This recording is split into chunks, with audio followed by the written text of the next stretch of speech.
The Opperman Report. Join digital forensic investigator and PI Ed Opperman for an in-depth discussion of conspiracy theories, strategy of New World Order resistance, high-profile court cases in the news, and interviews with expert guests and authors on these topics and more. It's the Opperman Report. And now, here is investigator Ed Opperman. Okay, hey, welcome to the Opperman Report. I am your host, Private Investigator Ed Opperman, and this show is brought to you by Subash Technosis, SubashTechnosis.com. This is an India-based outsourcing company. You can go to Subash Technosis on Facebook and like their Facebook page. Let them know that we're alive over here at American Freedom Radio. And also, too, if you need anything like a website design, data entry, press releases, content writing, outsourcing. If you want someone to handle your customer service and you don't want to deal with the customers, right? Nobody does. So you send them over there to India and you have those nice friendly Indians handle the outsourcing for you. Subash Technosis. I've personally known Mr. Subash for many, many years, at least a good 7-8 years. And I've used them for my press releases and different kinds of search engine optimization for me. And I can definitely recommend them to you. OppermanReport.com. We have a member section over at OppermanReport.com, and that's the machine that keeps this operation funded. This is how we stay alive. You become a member at OppermanReport.com. Can't even pronounce my own name, but over there, that's where you get exclusive shows. These are shows that we record during the week. They're extra shows. You won't hear them live on Friday. You won't hear them live on Saturday. You only hear them by going to OppermanReport.com. In addition to the shows, we have documents section. You know me, I like to investigate court cases and high-profile news stories. So if I get my hands on some documents, I'll put them in there. As a matter of fact, I got a whole bunch of stuff on the Son of Sam. I got a whole bunch of pictures and photographs and some documents from the Son of Sam case, and I'm going to upload that this week. We'll get on Sean's case, and we'll get that up there. He loves it when I give him work to do. Sean from strawmanmusic.com. Okay, we got a great show tonight. We have Joel Selvin. Okay, and he wrote a book about Altamont. He's written a million books, but a lot of stuff about music and stuff like that, the 60s and the 70s. Joel Selvin, he wrote Altamont, the Rolling Stones, the Hells Angels, and the inside story of rock's darkest day. Joel, are you there? I'm here. Hey, my friend, thank you so much. Joel, tell us about yourself. Who is Joel Selvin? Well, I worked for the San Francisco Chronicle since about 1970 as the pop music critic. And in 2009, I took early retirement. You guys may have heard about the daily newspaper business. 220 Chronicle employees left their jobs that year. And I decided to take a crack at the book racket. And the first thing I did was co-wrote an autobiography with Sammy Hagar called Red, My Uncensored Life in Rock, and that thing turned into a #1 New York Times bestseller. And Altamont's my 8th book since I left the paper. Well, real quick, before we get to Altamont, describe some of the other books. Well, in 2014, I put out a book called Here Comes the Night, The Dark Soul of Bert Burns and the Dirty Business of Rhythm and Blues. Bert Burns, who's Bert Burns was the question that I got asked, 100 times over the years of that book. He was a songwriter in the early 60s in New York, wrote Twist and Shout, Piece of My Heart, My Girl Sloopy, a lot of things. Had a damaged heart, always knew he was going to die young, and had a meteoric career of 7 years. He discovered Van Morrison and Neil Diamond, and the whole thing comes to kind of a Sopranos finish when he gets involved with the Genovese family. And, it didn't have a #1, it didn't make the charts #1, but Bert Burns was inducted into the Rock and Roll Hall of Fame this year. The documentary made from my book, Bang, the Bert Burns story, is currently making the film festival rounds, and the musical opens next spring. So there's a lot of different ways to measure success in this book business, it turns out. Very true. And it's funny because, everyone's heard of those songs, but no one's ever heard of this guy, And once you get involved with the Genovese, that's usually the end of the last chapter of the book, right? They say. Okay, how about some other quick books you can tell us about? Oh, I worked on autobiographies with the tattoo artist Ed Hardy and the record company executive L.A. Reid. I've done a book about San Francisco in the 60s called Summer of Love. Right. I wrote a biography of Ricky Nelson. Scribble, scribble, scribble. Okay. All right. So tell us about Altamont. I actually had, I've been trying to do a couple of shows on Altamont. And as soon as I saw your book, I said, we got to get this guy on. So thank you so much for coming on the show. I had George Christie, who was the head of the Hells Angels. And I think it was, it might have been Sacramento Hells Angels or Venice Hells Angels. And I had him on the show to talk about Altamont. But what can you tell us? Was he there? You know what? Okay, that's a good question. He says he wasn't there, okay? But I don't think he was. I don't think... I pretty much know all the Hells Angels were there. I don't remember any Sacramento guys being there. There are only about 40 of them there. Might have been almost all of them are dead now. Might have been Ventura County, but the guy that he looks like is the one that was on the stage there, having that kind of convulsions, when he was looking over at the... That wasn't the Hells Angel. Oh, really? No, that's if you notice, you can see it on YouTube. That's some guy standing there freaking out amongst the Hells Angels, and a guy named Bob Roberts, who was the president of the San Francisco chapter, grabs the guy and takes him off and throws him out in the crowd. That's the guy I'm thinking of, Bob Roberts. He was giving dirty looks over to Mick Jagger. Oh, yeah. Bob was a tough guy. He was like a Viking and never came out of character. I was told that he was a knockout artist, but if he was really pissed off at you, he'd beat you up slow. Okay, great. Now that solves a problem because Chris Christie swore to me he was never there. But when you look at the picture, it looks just like him and like he looked in those days. And he's never lied to me. So, and I'm not going to call him a liar. Angels aren't liars. Yeah, right. Yeah, I don't want to get into that. So what can you tell us about Altamont? I beg your pardon? What can you tell us about Altamont? Well, I just finished a 100,000-word book. What do you want to know? Let's start at word number 1. How's that? So when I was researching the proposal, I went down to Monterey and met with Rock Scully. I've known Rock for a million years. He was the manager of the Grateful Dead.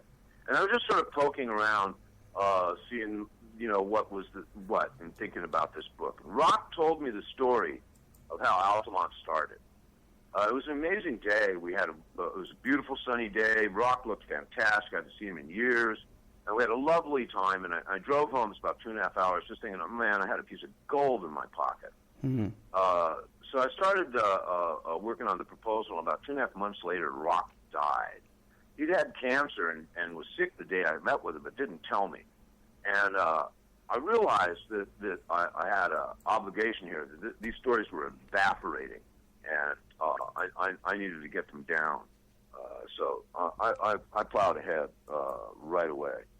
One of the first things that happened in the research, by the way, is that I found a guy who had worked as an Alameda County Sheriff's homicide investigator. He'd closed the cold case on Altamont in 2006. When I Googled him up, he's in private practice. His name is Scott Dudek. So I got a hold of Scott and asked him a couple of questions that he didn't know anything about, and we fascinated him right away. So he plowed ahead on this and really came up with a lot of good stuff, including like a 45-year-old police report, a lot of cops that had been out there, and he found Jim McDonald, the survivor of the vehicular manslaughter case that was never investigated. 2 people were killed in that, but McDonald survived. He flatlined on the way out. He was brought into the emergency room dead, but they revived him. Now, was there anything nefarious going on with the car accident, or was it just an accident? Oh, it was no accident. It was at the end of the night, and some acid-crazed concert goer stole a car and drove it through the exiting crowd at speeds the Highway Patrol figured up to 60 miles an hour. And when he got to the crest of the hill, he just launched, and he landed on a campfire where people were sitting around.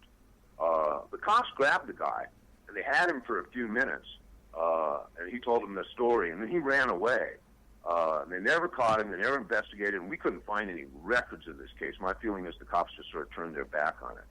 But hey, Ed, you know what they call that when a suspect runs away like that? They call that leg bail. Okay, that's a good one. Okay, great. I like that. Now, everyone, I guess, they know about the story about Altamont from watching the movie, the Scorsese film, right? Albert and David Maysles. Okay. But Scorsese was involved in some way, right? Just a photographer? No. He was a cameraman on the Woodstock movie, but he had nothing to do with the... George Lucas shot a little bit of the Altamont movie. Okay, that's what I was thinking. Okay. Now, so that's how people know about this story. One thing that always struck me in the beginning of that film is one of the Stones was riding into town on a donkey dressed up as a Knights Templar. Did you ever notice that? That's a shot on a New York pier. Okay. It was Charlie Watts, the drummer. Yeah, and what was behind that? They were just goofing around. It's an album cover shot. Okay, very odd. So, I also have some questions here from one of my other hosts here at the station about Timothy Leary showing up there in the helicopter with Jagger. I know nothing about Leary arriving in a helicopter. I do not believe that's the case. I know he was there at the very beginning. I don't know if he stayed. I have photographs of him in the crowd. I know some people who talked to him, but I don't believe he was associated with the Stones. I have that doesn't sound likely. And what about connections with Kenneth Anger to Altamont? Never heard that he was there. Okay. Okay. Well, let's talk about the movie for just a minute. Okay, go ahead. Yeah. The movie is the real document. It's the official record. It's what people think of as the source of information about this. And it's really a great movie, but it's not a journalistic event. And the Rolling Stones were 50% partners in it. To me, that movie is an apology to the Stones. It demonizes the Hells Angels, minimizes the violence, and finds the Rolling Stones not responsible for this. It's a whitewash. Okay, so you're saying there was more violence from the fans? Oh, wait, well, there was violence all day, all night. And also, another thing about the movie is the reason that the concert was moved to Altamont at the very last moment was because the Stones refused to negotiate with the owners of Sears Point Raceway, who didn't believe the Rolling Stones when they said they were doing this for charity and wanted some dough for using their facility. And the concert was already staged up there. They built the stage. They loaded in the sound system. There was parking for 100,000. There was infrastructure, police presence, whole different thing. But the Stones wouldn't give up a dime of this, so they moved it at the last moment. When you look at that movie, there's scenes where their lawyer is arguing on the phone, and it's not really clear what he's doing or what they're arguing about. He's arguing with the sheriff of Sonoma County, who's telling him that if he brings that concert up there, they're all going to jail. So the movie's not even honest about its own role in the concert. What charity was the money going to go to? Well, that's a lie that the Rolling Stones told both the owners of Sears Point Raceway and the Jefferson Airplane. They claimed that they were going to give money to a Vietnamese orphans relief fund. And they were having trouble getting the acts that appeared signing releases. Santana refused, Crosby, Stills, Nash and Young refused, and they needed the airplane desperately because the airplane vocalist, Marty Ballin, was beat up by a Hells Angel on camera. Right. And they had to have that in the movie. So Mick Jagger visited with the Rolling Stones in their, with the Jefferson Airplane while they were in London at their hotel room and assured them they weren't going to make any money off this, and this was just for charity, so the airplane signed their release. Wow. And how much money has that film made over these years? It has to be a ton. Well, they got $1 million advance, so, And then after that, the production company... Sell that one right away. Right, and then production company keeps the money after that, because you see it all the time. Oh, boy. I'm sure they made more than their advance on that. Yeah, okay, I bet they did. They were broke when they came to the United States in '69. It was all a money run. All their money had been bottlenecked by an unscrupulous manager named Alan Klein. Keith Richards was looking for £5,000 for a down payment on a house, couldn't come up with it. I saw a file of unpaid bills from that tour. I mean, they literally did not pay their travel agents, their hotels, their car rentals. And they were sued and settled for a portion of it, like about 5 or 6 years after the tour, just before it went to court. So money was the real issue, and the idea of making a movie sort of caught on as they were doing this tour. It was a very last-minute thing. And I think that they wanted this big Woodstock-like finale to the movie, and that's why they went through with this. The movie, they made the Maisels guarantee that the movie would be in release 2 weeks ahead of the Woodstock movie the following March. So they were really focused on that then. Hey, George Christie told me a story about after the murder, right? That they had some kind of beef with the Stones, and they put on frog suits, and they were out to go get the the Stones on a boat or something like that. Did you ever hear that story? I heard a lot of stories, contracts on the Maisels, those guys looking for Sam Cutler, the Stones tour director. I don't know about that. The San Francisco Hells Angels did hold a screening with the Maisels, and they let the Maisels show them the footage. The Maisels had hoped to film it the way they filmed showing the footage to the Rolling Stones. But the Angels, Bob Roberts, in fact, locked the Maisels in the closet of his house after they set up their projector and wouldn't let them out while they ran the film. Everybody knew who was on the screen, and they had to keep their voices down so they couldn't be heard. There was a murder investigation going on, and they didn't know didn't have a assailant at all. It took them 3 months to find the guy. Oh, really? See, I never knew that. Yeah, and then when they let the Maisels out of the closet, Al Maisels was like a very upbeat guy, and he goes to Bob Roberts. He says, "Isn't that great, man? That murder just makes the movie." And Roberts was so disgusted he beat him up. It's just like chaos around this whole thing from beginning to end. From beginning to end, I marveled. They never got one lucky bounce. Everything went wrong. Now, when did things really fall apart? You said in the beginning they were trying to get on this other racetrack, but it fell through. When did things really start falling apart in this story here? Because they fell apart when the Rolling Stones front office, this strange guy named John James, who may have been in the witness protection program, took over the permit process from the Dead. The Dead had the park permit in San Francisco wired, but this guy took it over, called the mayor's office, and the San Francisco park permit was dead as soon as the phone was answered. So the next day, Mick Jagger is at a press conference in New York. He announces, well, we're going to have this free concert in San Francisco on December 6th. We just don't know where.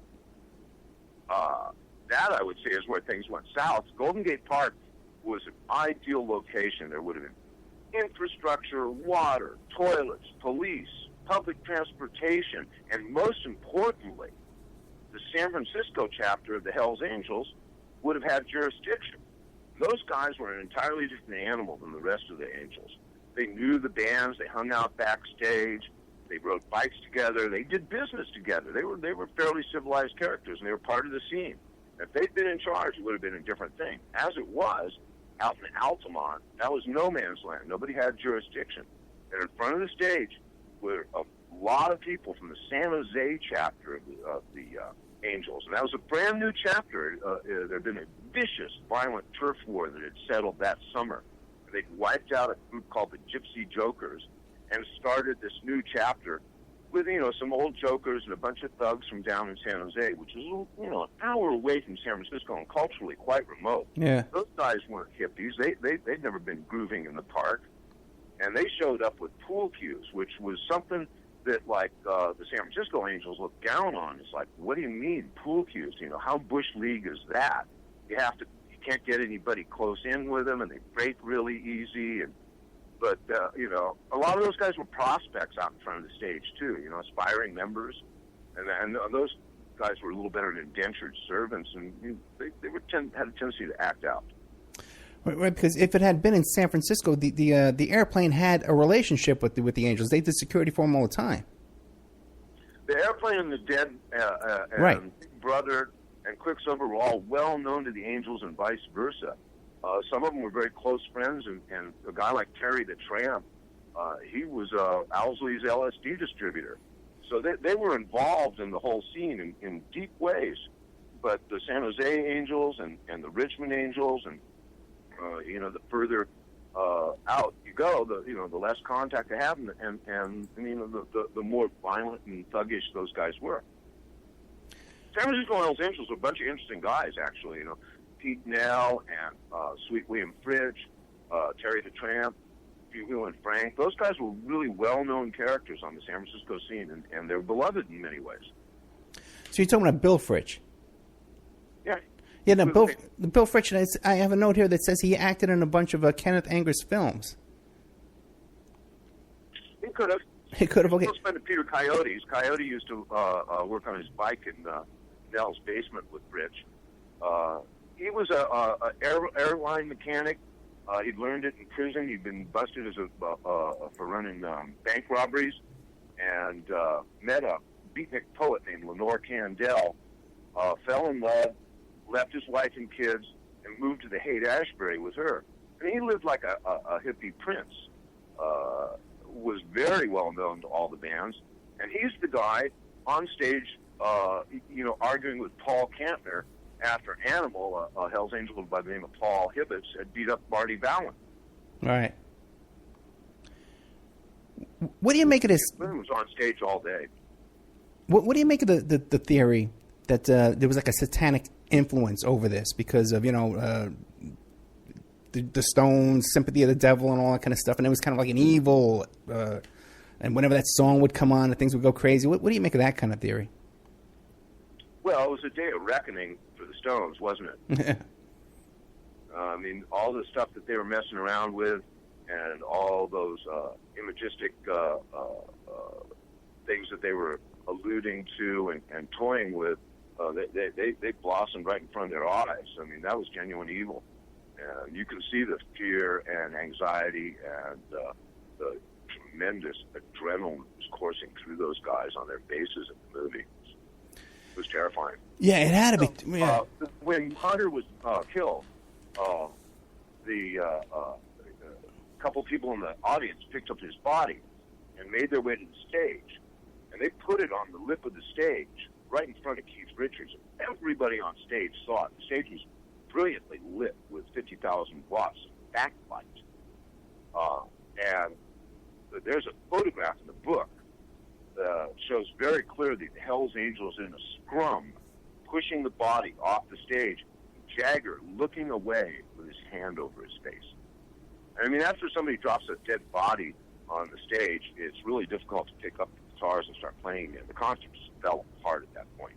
Like more than 10 minutes, they're standing around on the stage going, what are we going to do? And then Mick Taylor, the new Stones guitarist, he says, let's play the new one. Well, they'd been in Alabama the previous Tuesday recording. And Jagger says, yeah, let's do it. So for the first time in public, the Rolling Stones played Brown Sugar, and the concert just came back to life.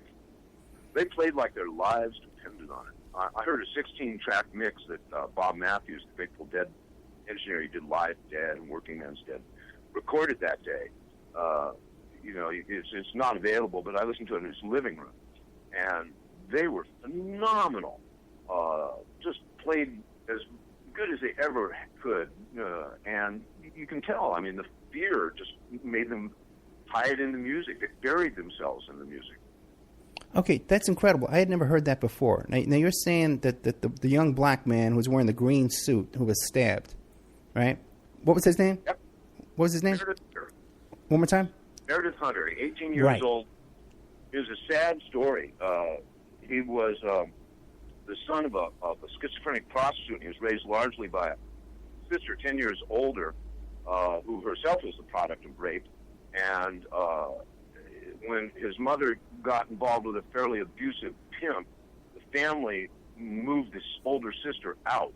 And that meant that all of Meredith's protection was gone. He and his younger brother and his younger sister, his younger sister went into foster care, and Meredith and Donald went into California Youth Authority. Meredith did his first stretch at 11. He never really got into school. He was in and out of Youth Authority all his teenage years. John charges like burglary and stolen car and parole violations. When he went in at age 11, his sister doesn't even remember what the charge was, and his police record says unwillful youth, whatever jive beast that is. So he'd been out of Youth Authority a few months, in May he got out, and he met Patty Bredehoff, a 17-year-old white blonde high school senior at Berkeley High, and they formed a romantic relationship. They went out to the concert together with another couple, started walking away, and as they got to a little bit away from the car, Meredith says, wait, I forgot my gun. And so he and Patty went back to the car. She didn't know that he owned a gun. And there you have your Chekhov moment. That gun will play a big role in the third act. Now, what caused the altercation between him and the Hells Angels? Well, he was very agitated. The coroner's report indicated that he had methamphetamine in his system, so he's probably a little jacked up. And he was in the front rows, like trying to get up on stage. He got up into Hells Angel's face and shoved him back down off the stage. And he jumped up and went after the Hells Angel, who kicked him in the face and knocked him down on the ground. A bunch of other Hells Angels jumped on him at that point. They started beating him and kicking him. He got away from them and pulled out a gun. And at that point, standing nearby was Alan Pissarro, one of the San Jose Hells Angels. He pulled a knife out of an ankle holster, did a pirouette, and jumped on Hunter and stabbed him in the neck. As they fell to the ground, he stabbed him 4 more times in the back, and then was separated by him by another bunch of Hells Angels who proceeded to kick and stomp and stand on Hunter. Pissarro walked away. He really never know what happened. And the Angels finally got off of Hunter, and these guys picked him up and carried him to the stage. The Angels pushed him back into the crowd. There was a doctor there who had heard the calls for the doctor and made his way to the stage. And Hunter landed in this guy's arms. He told me that his arms hurt for a week, but he carried him backstage by himself to the medical tent where he died waiting for an ambulance. Incredible. Now they have to have footage of all that. They caught the altercation on film. There were 2 cameramen on stage that saw it and zoomed. One of them hit his zoom button the wrong way. The other one got it. But they didn't know what had happened. They certainly hadn't seen it, and they had to go develop the film to find out if they'd actually captured the assault. And they captured very clearly Hunter pulling his gun out and Pissarro leaping onto him and stabbing him, and Patty Bredehoff reaching out. I talked to a bodyguard for the Rolling Stones named Tony Funches. He's a big, tall, black guy, 285 pounds, 6'6", and a 34-inch waist. He was solid steel. He busted up a fight between a couple of Hells Angels on stage earlier that day. One of them made what he called a racially insensitive remark, and Tony took those 2 guys backstage and broke his hand on each of their faces, broke his hand twice. And the Angels left him alone that day. But he says that he saw Meredith and his girlfriend from the stage clearly, and that he saw the Hells Angels looking at those guys too. But I'm talking about the part where they put the body up on the stage, on the lip of the stage. There must be video of that, right? No, actually there's not. Like I said, by that time the whole thing had broken down. The cameras were over on the side of the stage and on trucks on the back. But my gal, Beth Bagby, whose photographs are all over my book and on the cover, she's deceased now, and her sister found these in storage for me. She had over 70 slides. And unlike all the other photographers who were staying away from the fray, back up on trucks or out in the crowd, she was shoulder to shoulder with the Hells Angels, shooting like crazy. Amazing photos. And she has a photo that clearly shows these guys pushing the body back into the stage and Jagger looking away aghast. I spoke to somebody named Betty Cantor, who worked for the Grateful Dead, and her job that day was to stand on stage and watch the Grateful Dead's equipment, because the Dead didn't have a lot of dough, and a microphone was a valuable possession. So that was her job, was to keep, and she was standing next to Mick Taylor, and she watched this whole thing and described it to me, of the body being put on stage, of Keith Richards jumping back, of Jagger turning his face away, and the Angels pushing the body back. Amazing. I've never heard that part of the story before. Hey, back to the book. There's a lot you haven't heard. I'm telling you, there's a lot I hadn't heard, and I've been around this story all my life. Since working at the Chronicle in 70, I've run across people that had worked there, they played there, they attended the concert. It was a part of, music lore in San Francisco. When I started digging into this and finding out how heedless, how reckless, how irresponsible, how extraordinarily violent, 4 people, they dodged a bullet. It could have been a gigantic mess. You mean you think that the Stones could have got killed? There's no telling the depth and the destruction that could have taken place that day. There was no infrastructure. There was no police presence.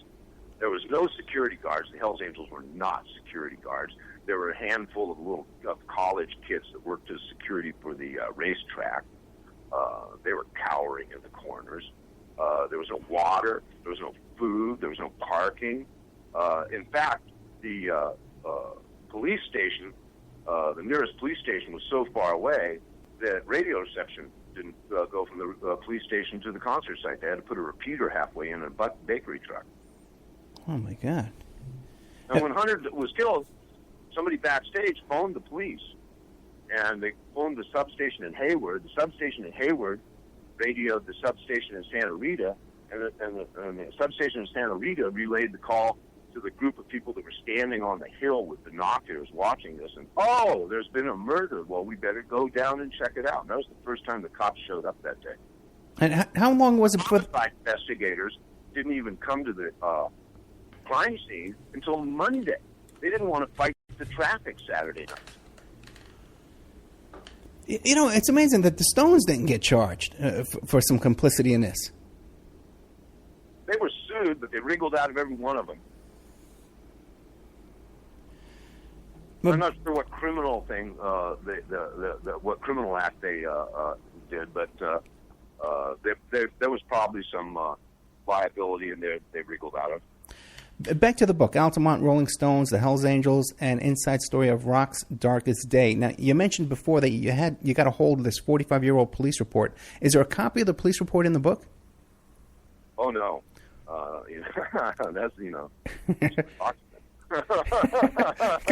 my audience loves that kind of stuff. Now, what about these pictures? It's unbelievable. It's full of the original handwritten notes of the inspectors, 45-year-old phone numbers.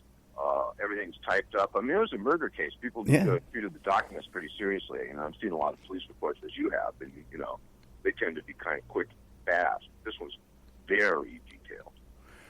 And what about these pictures you describe of, the body being brought up to the stage? Any pictures like that?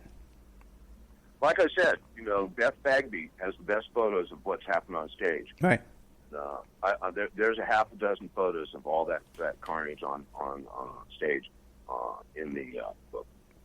Okay, great. The book's available on Amazon, but also, too, we'll have a link on the OppermanReport.com website in our bookstore, and also I'll put a link on the blog, too, as well. And plus, I've been posting the link on Facebook today. Now, how did they? What happened with the murder investigation? How did they track? How could they find who did it? Yeah, Keystone cops. I'm not sure how much these guys cared about it, but they certainly didn't know about it, and they certainly weren't in a big rush to figure it out. In fact, the 2 homicide investigators showed up at the offices of Rolling Stone magazine about a week and a half after the concert, pick up an advanced issue of Rolling Stone's coverage of Altamont, just so they could figure out what the hell their case was about. They first thought they found some guy down in Los Angeles. That was a joke.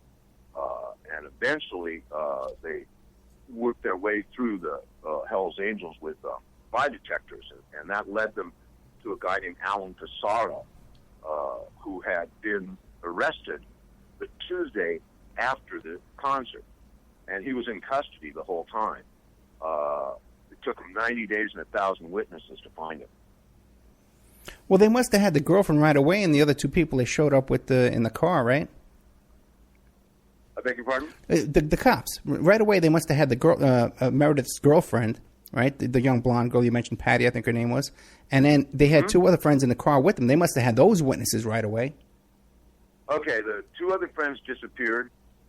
Patty and Meredith never saw him again that day. Patty was not a really effective witness. She was traumatized. She told me that when she saw the movie, she couldn't believe it because in her memory, this all happened very far away from her. And when she saw the movie and saw her reaching out and touching Meredith as she's starting to get beat up, she realized she was a lot closer than she thought. The cops didn't bother to talk to her until Monday either. How long did it take for them to get the body to the hospital? The body to the hospital left about for the morgue at about 8 o'clock at night, about 2 hours after the stabbing. Wow. Yeah. Do you think he might have been able to survive this if they would have had some security and? So I talked to Dr. Richard Fine, who's since deceased. He was the head of medical that day, and he was the first one to see Hunter. And he checked Hunter's condition and realized that he was failing, handed him over to another doctor, and went out to try and find someone who could give him permission to use one of the Stones helicopters. And he could never really find anyone in charge, and everybody he did talk to told him that the helicopter was absolutely reserved for the Stones, and he couldn't use it. So he called an ambulance, and Hunter died before the ambulance got there. It was Dr. Fine's assessment when I spoke to him that it was unlikely that Hunter would have survived his wounds, but without the medevac, there was no chance. And in the video, they're saying over and over again, "Oh yeah, we're going to put him in that whirlybird. We're going to put him in that whirlybird." But they never, and they make it look like they did put him in the helicopter, don't they? Well, the helicopters are all there, and you know the Rolling Stones exit by helicopters is in the movie, Right? No, they don't really treat the Hunter killing very honestly or journalistically in the movie. It's really, what Hitchcock called a MacGuffin, which is an unexplained item that your movie is based around. Amazing. So now what happens next? Now they do an investigation. By the way, this guy Alan Desaria, is he alive today? Desaria was found drowned in a remote lake in Alameda County in the 80s. He had $10,000 in cash in his pocket and was widely presumed that this was some kind of assassination. He was defended in court by an attorney named George Walker. George was San Francisco's first prominent African-American attorney. He had integrated the Air Force during the war. I don't think they realized he was an African-American, but he flew a lot of fighter pilot missions over Europe, which was an all-white operation. And he similarly integrated the University of California basketball team, where he was an All-American in the late 40s after serving in the war. He was a remarkable guy. And way before Johnny Cochran, George Walker knew how to play the race card. He got Tesoro an all-white jury, and in Oakland, California, that's hard to do. Then he turned the prosecution's case right back on them. Their big evidence was this film clip showing Tesoro stabbing Hunter. But the same film clip also showed very clearly that Hunter had a gun in his hand. So, did he get any time? He was acquitted. Oh, get the hell out of here! Yeah, he was acquitted. Well, then what were the George Angels? Walker, man. Yeah. Johnny Cochran got nothing on him. He's 92, still living in San Francisco. We had a lovely lunch, talked to him a little bit. I was hoping he had his case records, but he got rid of all his case files. Yeah, I had never heard about that. I always thought that the Hells Angels went to prison for a long time, and that's why they were so pissed off at the Stones. Well, then what was it the Angels were so pissed off at the Stones about? Well, the Angels were pissed off at the Stones because they thought they'd been duped and played for patsies, and I don't think that's an unreasonable perspective.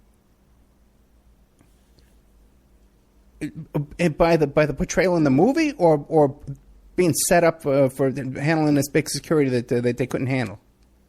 Yeah, all of the above. Being put in an untenable position, being blamed for everything. Sunday night after this concert, the local underground radio station had a big special, and Sonny Barger, the president of the Oakland chapter of the Hells Angels, who had big presence at the concert, called in.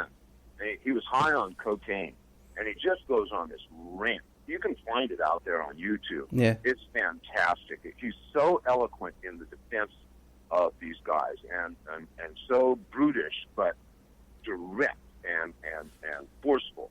I don't know if you people think I paid $50 for this motorcycle, but this thing is my life, and I don't care what you think.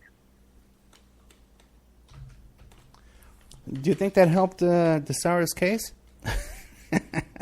Probably not. I don't think they cared. They were very supportive of Pissarro. They raised money for his legal defense and supported his wife and came to the court without their colors on. They were very supportive, but the Hells Angels don't care about anybody outside their club.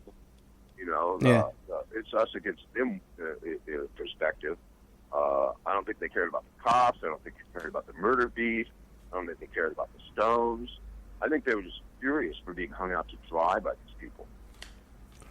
Well, I heard about that one story, but where they heard that the Stones were on this yacht and they went out there in frogmen suits. I don't know if I believe it. But what other kind of stories are there about them trying to extract revenge after the Stones? I'm not aware of those in any kind of solid way. Okay. I've heard that stuff too. That thing about that's a New York story, East Coast, and I don't know how much connection any East Coast Hells Angels have with the California Hells Angels. The California Hells Angels are very loosely affiliated, but the Hells Angels are such paint-by-numbers villains. It's been really easy for everybody to single them out, point to them as the evil spark that made Altamont this disaster. And the truth is, they were a flashpoint, and they were puppets almost of the Rolling Stones. The Stones acted with a very dangerous cocktail of innocence and greed. They didn't know who the Hells Angels were. They hated cops, and they figured this was a better alternative. Oh, boy. Amazing.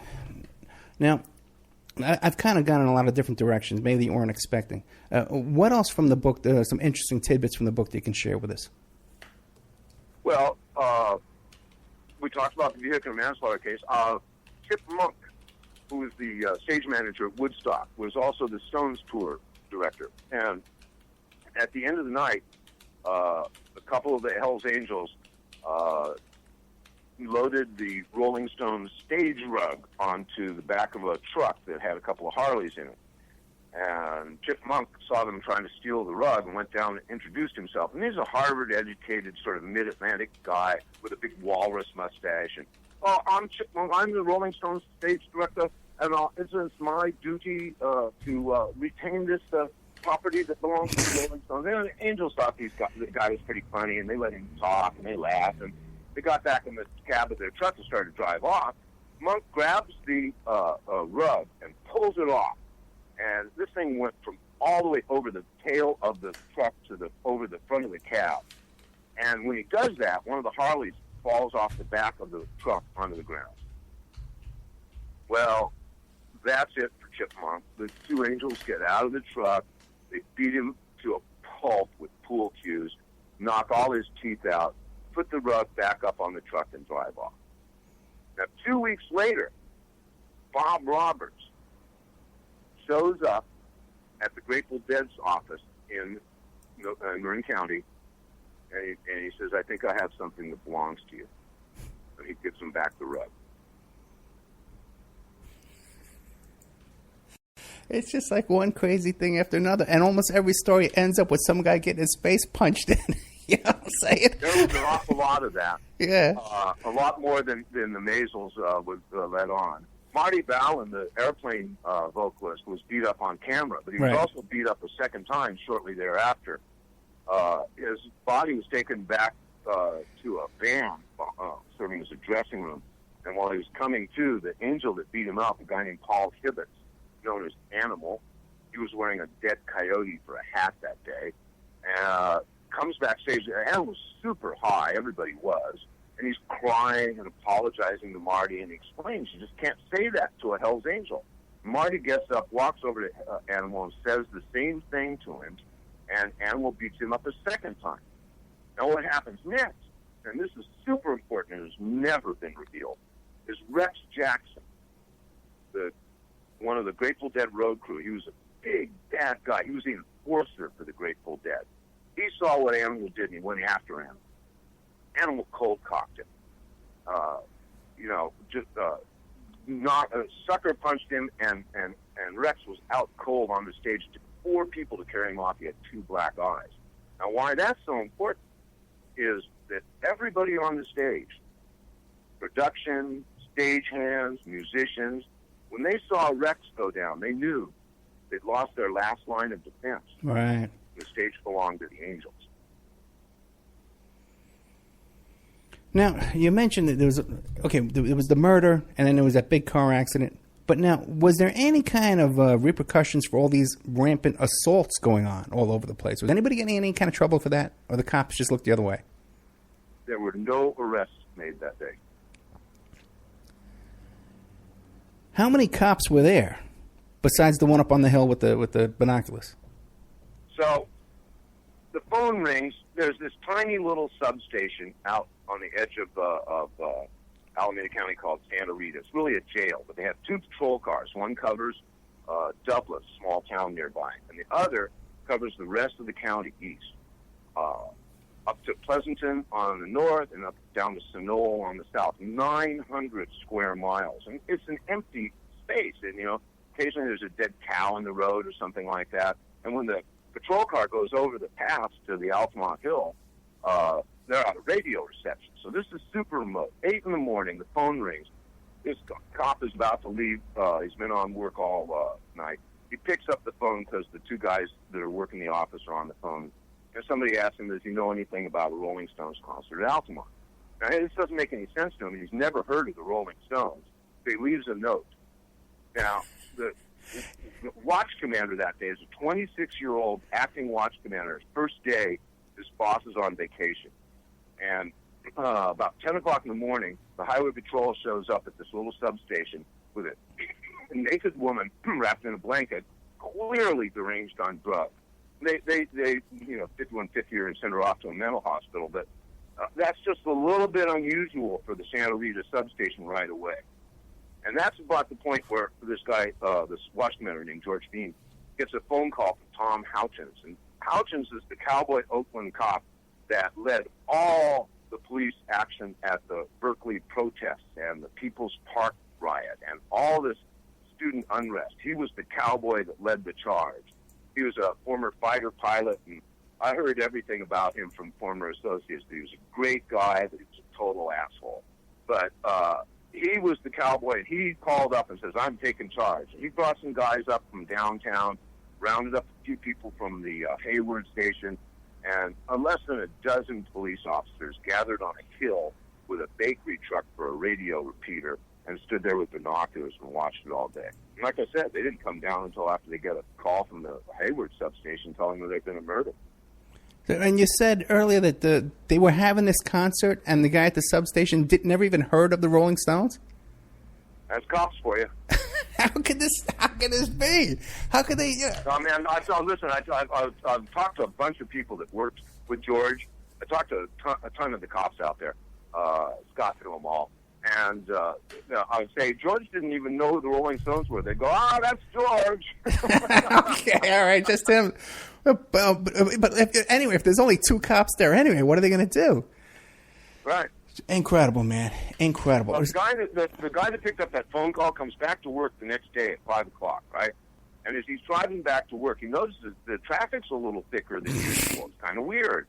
He gets to the substation. They tell him, no, man, just this concert at Altamont. Now take the station wagon and go out there.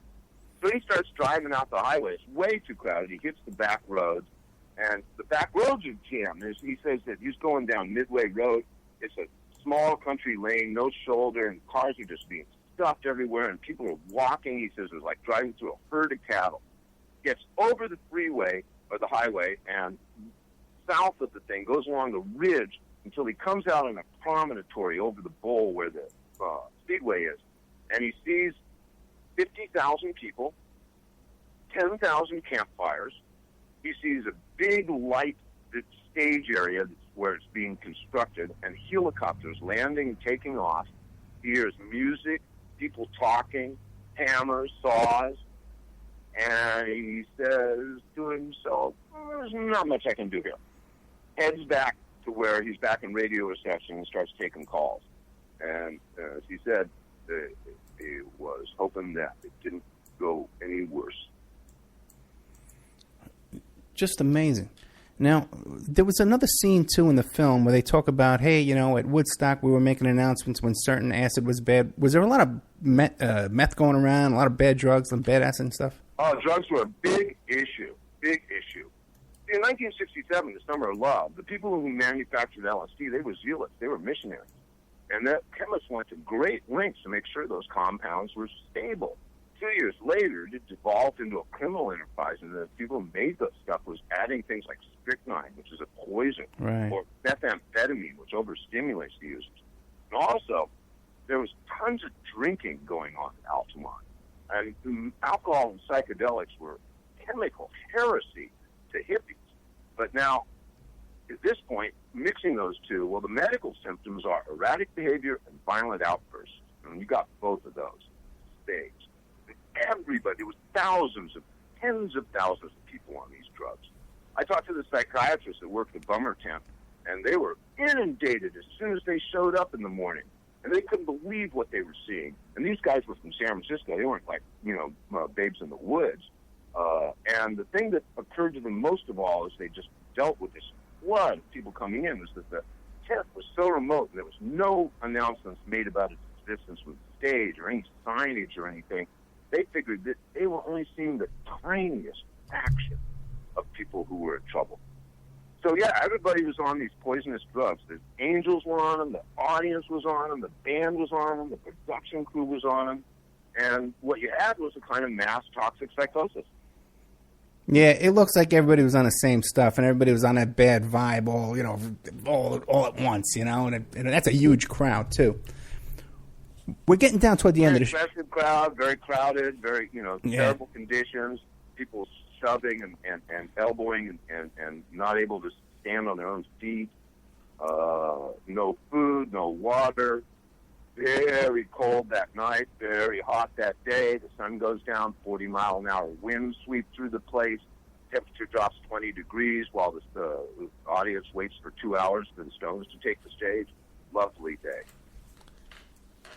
Yeah, just think, no water. Like nowadays, what do you call it? People, you go an hour without your little bottled water. It's like a crybaby. Imagine down there, they had no running water for anything. What about toilets? Did they at least have porta-johns? 100 toilets for 300,000 people. Wow. Everybody was just doing it in the field. The neighbors loved that.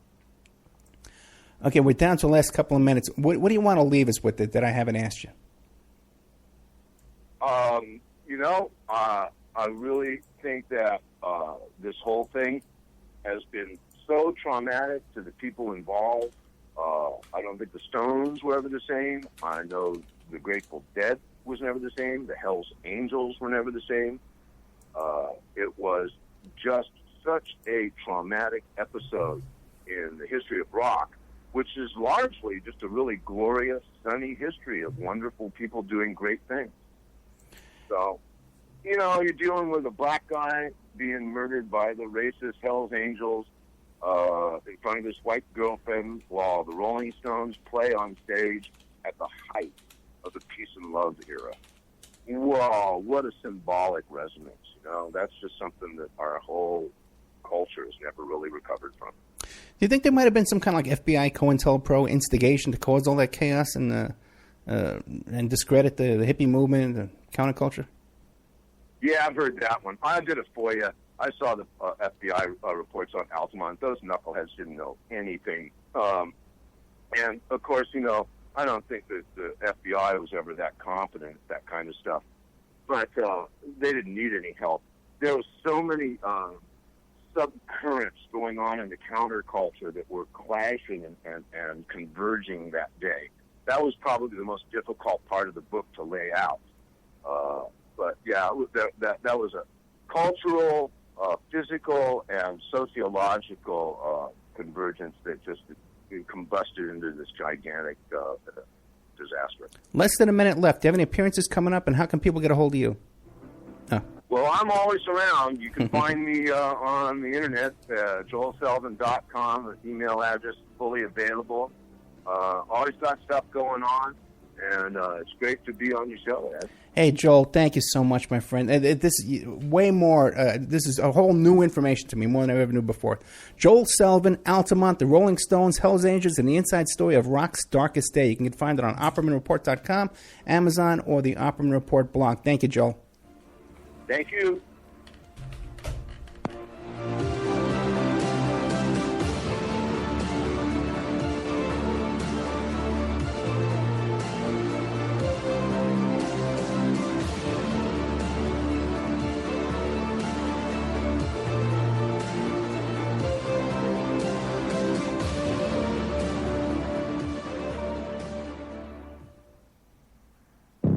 Welcome to the world's meeting place. American. It's practically narcotics. Freedom. Oh, yes. I like very much. Radio. You're an American institution. American Freedom Radio. Did you know there are 3 million edible food plants on Earth, and none have the nutritional value of the hemp plant? HempUSA.org offers you hemp protein powder. It does not contain chemicals or THC, is non-GMO, and is 100% gluten-free. Hemp protein powder burns fat, builds muscle, contains 53% protein, and feeds the body the nutrients it needs. Call 888-910-4367 and see what our powder, seeds, and oil can do for you. Only at HempUSA.org. HempUSA.org introduces 3 brand new detox formulations of microplant powder. Brain Fuel for depression, bipolar disorders, and stress. Total Care, anti-cancer agent that cleans the liver and organs and increases memory. Rejuvenate, invigorates and heals the body, mind, and spirit. These products are your alternative to pharmaceuticals. Call 888-910-4367 and like us on Facebook. We ship worldwide. Only at HempUSA.org. People are dumb. You can say what you want about this country, and I love this place. I love the freedoms we used to have. I love it. I love that, you know?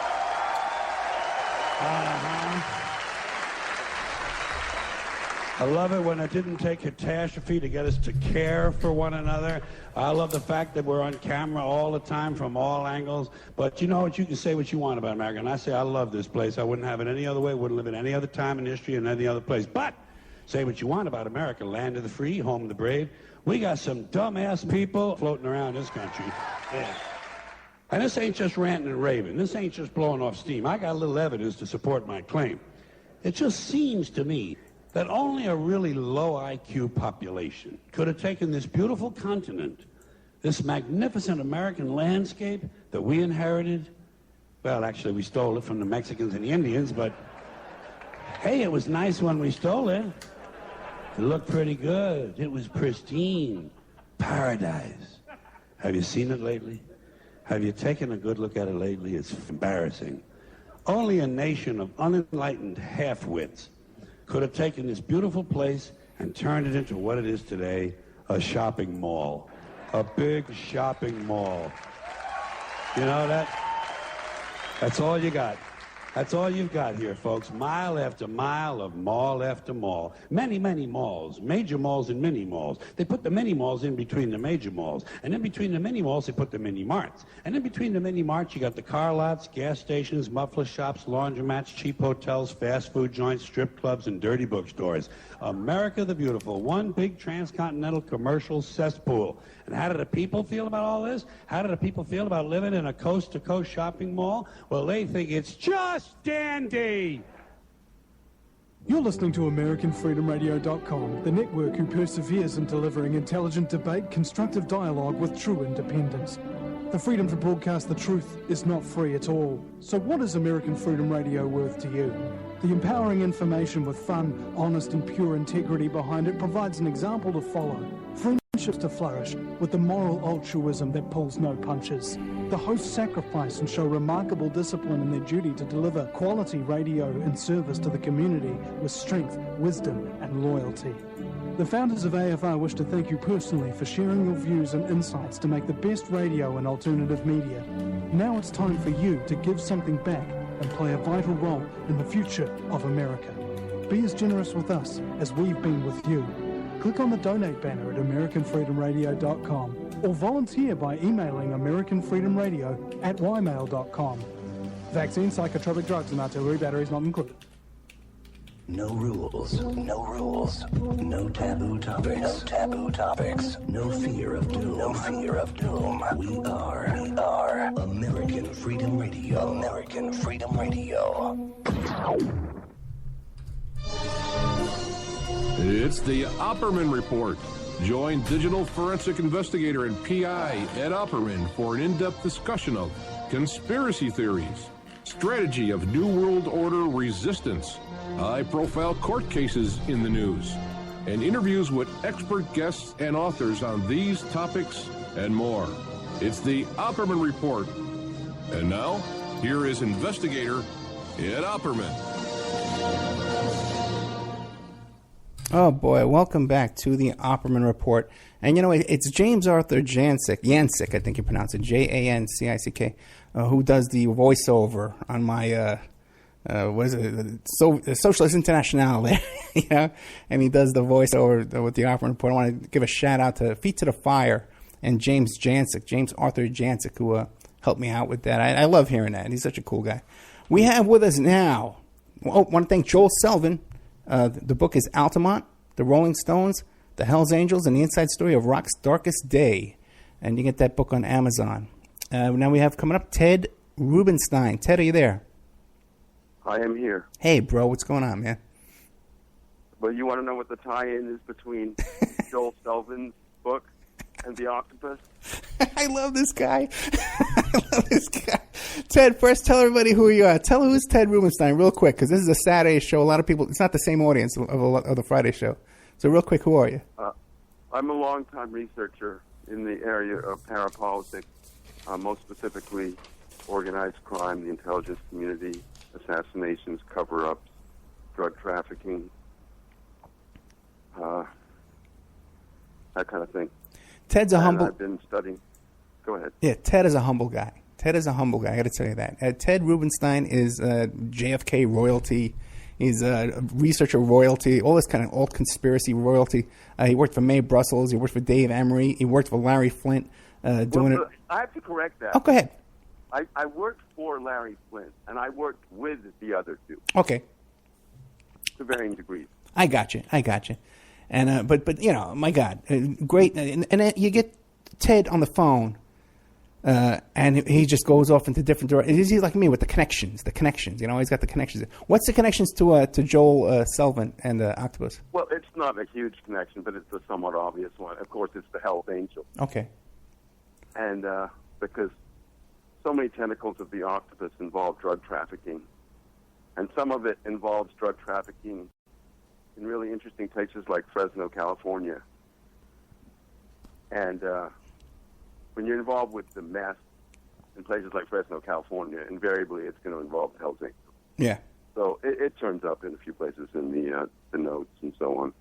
And also, I should add, since you're familiar with Ted Gunderson, with some of the people that Ted Gunderson was associating with, they were linked to the bikers. And it's really interesting, the FBI filed on Gunderson, which reflects their knowing that he was hanging out with drug traffickers, but it's still not really clear why he was doing that. Whether he was just getting information, because there's a long interview he did with the main whistleblower in this whole thing, Michael Reconasciuto. I can't really emphasize how important he is, and also how controversial a figure he is. But Gunderson did a really interesting, looks very revelatory interview with Reconasciuto that I haven't had time to digest. But I just don't know where to place Gunderson, whether he's a white hat or black hat or a little of both. That whole thing with Stu Webb is just bizarre. Yeah. And but anyway. Well, because the reason why we're getting into this is we're revisiting the story of Danny Castellaro and the octopus and the Promise software and that whole story. Now, you sent me some things to touch on with you here, and I really appreciate that. Yes. Adnan Khashoggi, how does he fit into this? Okay. You put me off a little by saying that this is a different audience, so unlikely to have heard the other broadcast, part one, you might say. So I guess I'm going to have to do some background. Only slightly different. Only slightly different. So. Okay, because the octopus to a large extent focused on the theft of the Inslaw software, which belonged to a couple called the Hamiltons in Washington, who developed this case management software that was just the bee's knees at the time, and the Justice Department showed immediate interest in it, in buying it and then developing it. And they ended up, in effect, stealing it from the Hamiltons and letting it loose all around the world, to the Saudis, to the Israelis, to the Canadians. I mean, you name it, they had it.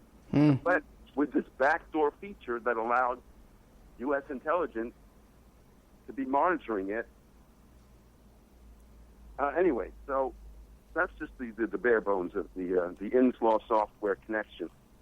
And there were many investigations, and they drew contrary conclusions as to whether the Justice Department really acted with malfeasance here.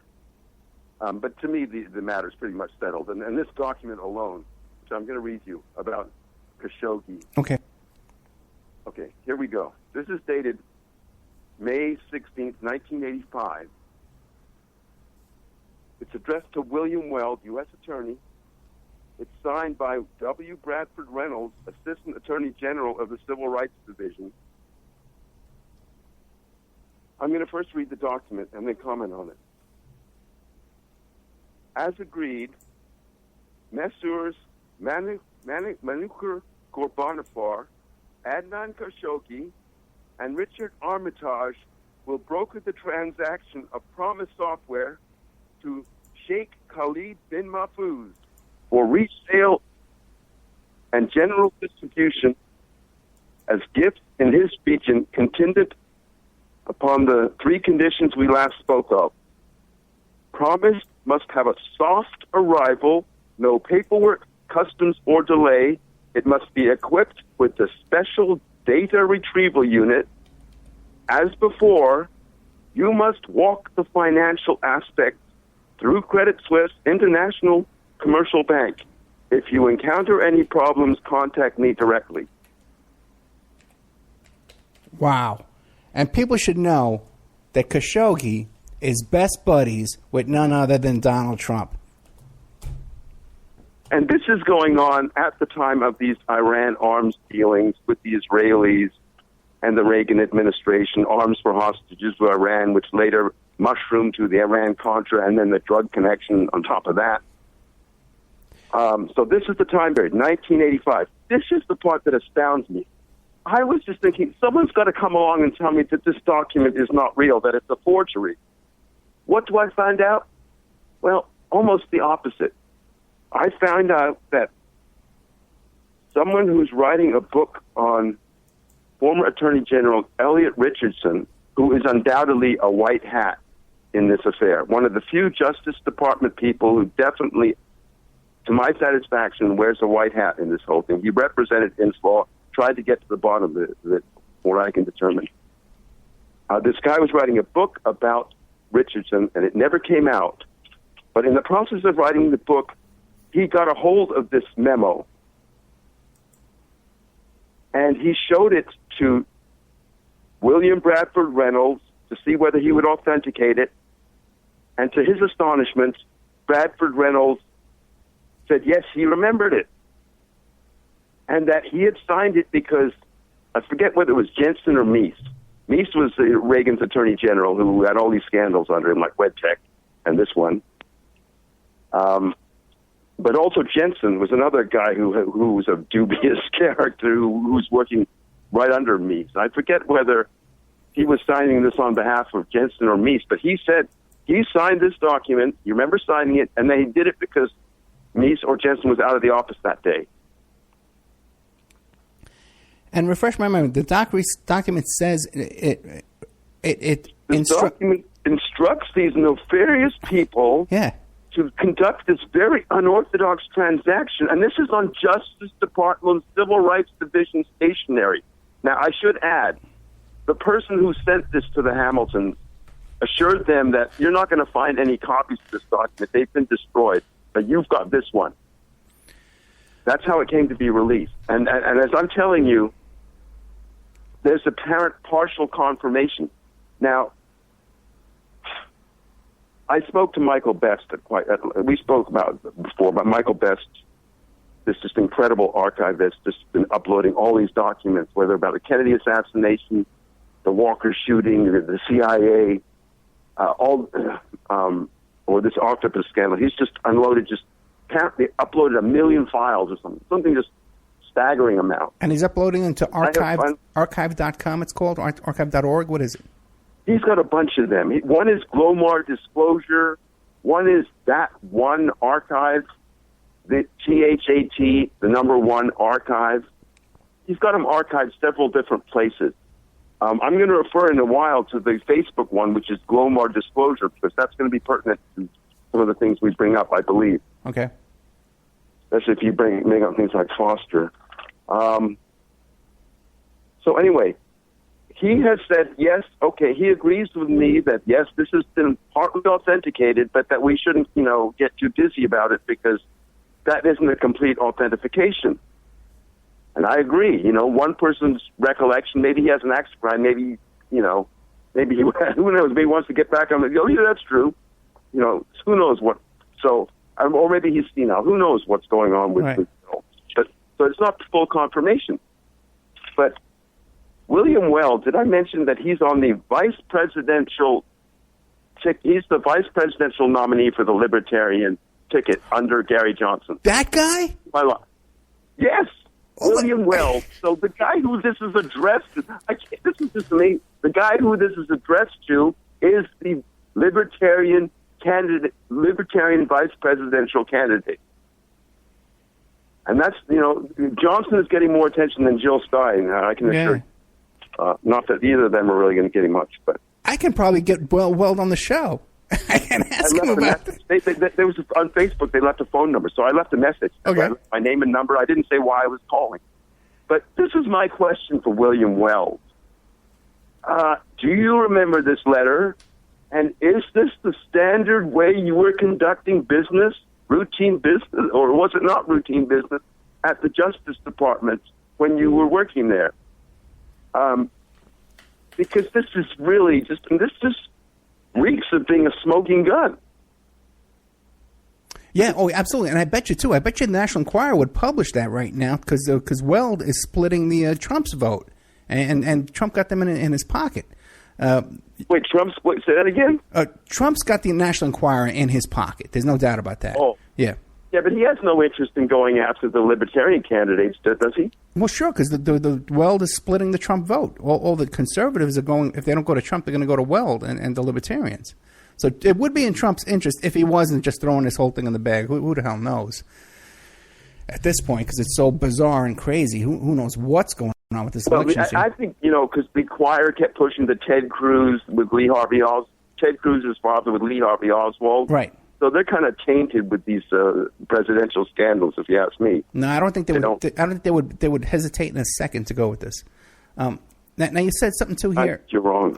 Okay, this is a career killer, but it might not. Who knows? They could be bold enough to do it.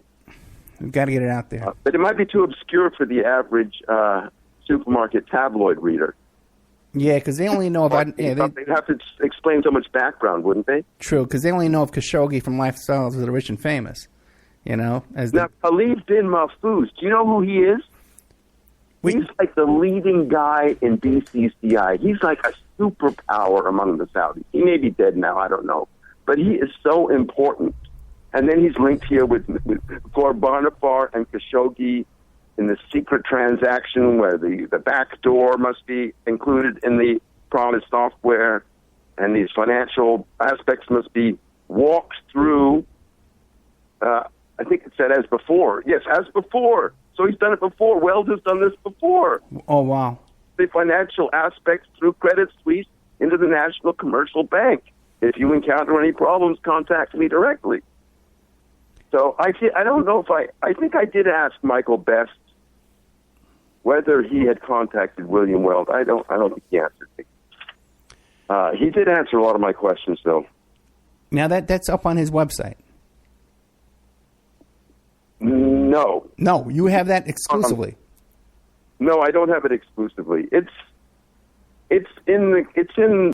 For example, I think it's in the book The Last Circle by Sherry Seymour under the name Carol Marshall. The book, if you look at the book, you find out Carol Marshall, I believe. The Last Circle, but yeah, it's fairly well known. I mean, I wouldn't say it's commonplace. Not everything you read about Inslaw or Caballero is going to mention this, but it's in a lot of places. It's certainly not an exclusive of mine, by no means. Okay. Now, you mentioned, too, it got my interest here. You said there's a connection to Henderson, Nevada, where I live. Yeah, now that's really obscure. Okay. It has to do with a lawyer named Erickson and a suit involving a mining contract dispute. And one of the people who's in Riconosciuto's corner is this British Columbian woman named Anita Langley. She's been involved with this for a long time, and I think she's helping to, provide for Riconosciuto's comforts while he's still in prison, although I heard he's getting out soon. He's got health problems.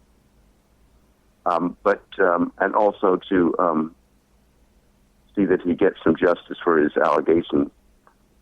And that his files and stuff get brought forward. Some of them have been, but some of them are still locked away in storage units and so on. So anyway, the reason I mentioned her is because she pops up on this Glomar Disclosure web page, Facebook page, which is a Michael Best Facebook page, and she has an interchange with Michael Best on there. And she is a person who I've been in contact with myself, but she's one of these people that spooks easily, and she got spooked. Something about me spooked her. Okay. Might have been over this woman called Valerie McCullough. That's another thing. I don't really. That's another tentacle with no reason to get into. She got in a beef with Dave Emery, and I'm associated with Dave Emery.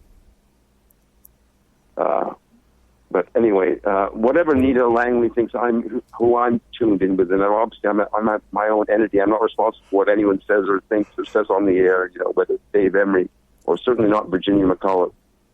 So anyway, this suit, as near as I can figure, involved a company, a company named Trackmaster was suing a bunch of individuals, one of whom was Riconosciuto and one of whom was Anita Langley, and some mining outfit that she somehow was associated with in 2010. Now, as it happens, it's hard for me to make sense of these lawsuits, but I believe the way I read it, that the Henderson, Nevada lawyer, Erickson, was representing this combination called Tapestry Team or something like that. That was the Michael Riconosciuto, Anita Langley, and company defendants. Or were they the plaintiffs? I think they were the defendants, as I believe. So that's the Henderson, Nevada connection. As I say, it's pretty obscure. Okay, when you mentioned, too, that the Moonies play a role in exposing this.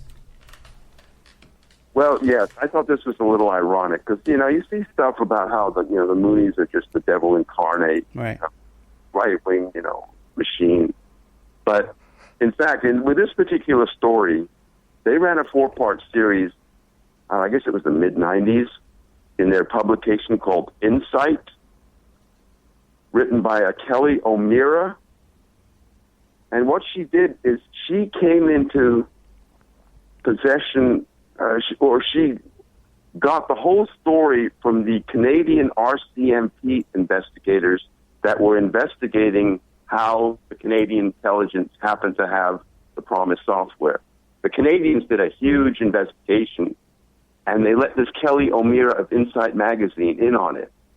And she just has so many details in there that really, help,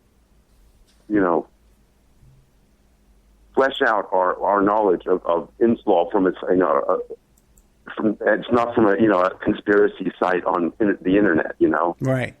They checked out everything before they printed it, and it was from responsible people, as I say, RCMP investigators. And it was just a magnificent piece of work. I think you can still find it on the internet. But Insight eventually went out of business, but it was owned by the Moonies, and I just think that's kind of ironic, because they were doing the kind of investigative reporting that the rest of the mainstream media wasn't doing.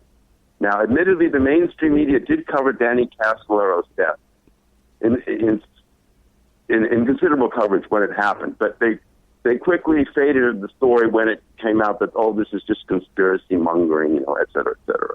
The usual way they discredit these people. Plus which, the supposed suicide verdict. Right. Kind of soured the media on covering it anymore. Now you mentioned, too, how many other murders are involved in this Danny Castellero and the Promise Software and Octopus, all that stuff? How many more murders? I don't know if I can really quantify it, because one aspect of this thing is it involves so many different drug rings. Some of them tied into each other, but some of them operating somewhat independently. But they all have these things in common, like CIA and, protection from people in law enforcement and so on. They were all the things in common. But each of these drug rings seem to involve a few murders here and there. So then plus with the Octopus itself, people who gave Danny information, like this guy, Danny Standorf. I think he was the NSA, but I can't swear to that. He ended up dead. And there were other people that were just giving him information that came to a bad end, and they weren't involved in drug rings. Let me ask you a question. Now, the theory is that the Promise Software, that they wanted a backdoor to see what government agencies were investigating so that they can get inside information on these investigations for the people that were doing the crimes? No. No, then what is it then? They were on the one hand they were profiting the people in the Justice Department or their crooked friends were profiting financially off selling this to everyone and his mother. Right. But U.S. intelligence was benefiting it by installing this trapdoor capability so that everyone who was using that software, the CIA could see what was in their files.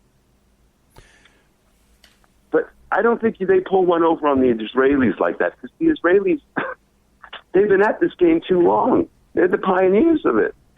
But that's a speculation on my part. But yes, that's my understanding, and I'm not a computer guy, but that is my understanding of what the backdoor capability allows them. But you bring up another point, which is the way money is transferred internationally electronically. Right. It involves these two systems called SWIFT and CHIPS. And that's supposedly a way of making it easier for people to transfer money overseas. But Danny was investigating the possibility that these systems were being used to loot people's accounts and to transfer money, unauthorized money overseas, all kinds of stuff. So there's that aspect of it. Some of it involves secret technology, even remote viewing, even the occult. I mean, crazy stuff. Wait a second. There's just one thing. How does the occult and remote viewing, how does that fit in? Okay, if my memory serves me, one of the guys who was involved with a major component of this is developing technology, some of it which went to the Contras, which was developed on Indian reservations because they're off limits to law enforcement. That is also where Reconnosciuto was modifying the Promise software for use by the intelligence agencies and also for the profit of Neese, Jensen, and all Reagan's pals in the Justice Department at that time. This is like just a mammoth racketeering, influence, corrupt organization enterprise. And so it's all you can call it. I got a question from the chat room. Do you think that Bitcoin is involved in this now? I'm making a note about Cabazon because I need to get back to that. Sorry, what was the question? Do you think that Bitcoin might be involved in this kind of stuff now? No, that's it's beyond my depth. Right. But I just find it crazy that one Bitcoin is worth what is it worth? Like $500 or something? That's ridiculous. Yeah. I don't know the first thing about it, and I don't know how it applies to what I'm talking about. Okay. And then what about the Church of Scientology? Any connections in all this to the Church of Scientology? They seem to have their hands in everything. That's an interesting question. The only reason I mentioned that Church of Scientology comes to mind is because it affected the way I originally regarded Ted Gunderson. Okay. Because at the time I was seeing Mae Brussel, I knew this guy who was on the fringes of Scientology, but he was really interested in the political aspects and how Mae Brussel's research could be used by the Scientologists. And they had a very political wing. They had a magazine called Freedom, which was just great. I don't know if you ever saw that thing. Freedom magazine was great. Sounds familiar. But anyway, the Scientologists from the jump were very suspicious of Gunderson, and they didn't believe that he'd really retired fully from the FBI, that somehow he was still playing the role of disinformation agent. And I was pretty persuaded by that. And then stuff I saw later on sort of confirmed that, at least like his palling around with Robert Booth Nichols to the extent that he did. But I've come to realize that everyone was apparently palling around with Robert Booth Nichols, who got involved in tracking this thing. And I think because he had so much information to impart. So they weren't necessarily friends with him, but they were just getting so much information from him that, so they kept taking his phone calls, and it seemed like a suspicious relationship. But as I say, I have not come to a decision on what Gunderson, whether he's a white hat or a black hat or both. Well, did I tell you that I had a client who ran into Ted Gunderson at the FBI headquarters in L.A., like right before he died, like a month before he died? You might have. Yeah. So he I know. Did you hear that he's being poisoned? He'd been poisoned before, he claims, and supposedly his death was caused by poison. Do you know anything about that? No. The people who say the poison, I haven't seen any credibility in that. Have you? No. Yeah. No. Because they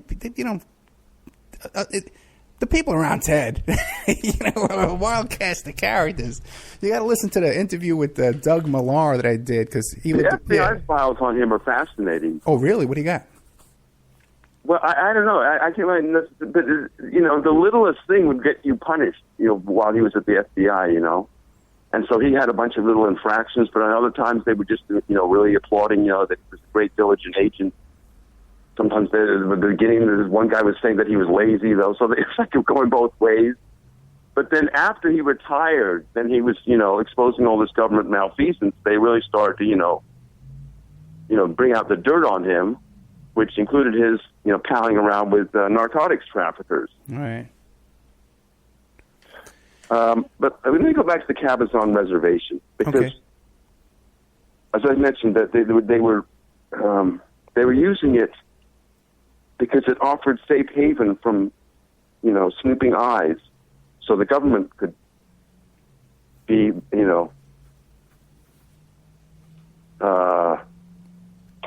adapting the software in their own way using Riconosciuto, who later on gets discredited by being involved in drugs himself, although that's nothing new with him. The whole time he's carrying on this activity, he's manufacturing drugs because he's a chemist. He's a chemical whiz.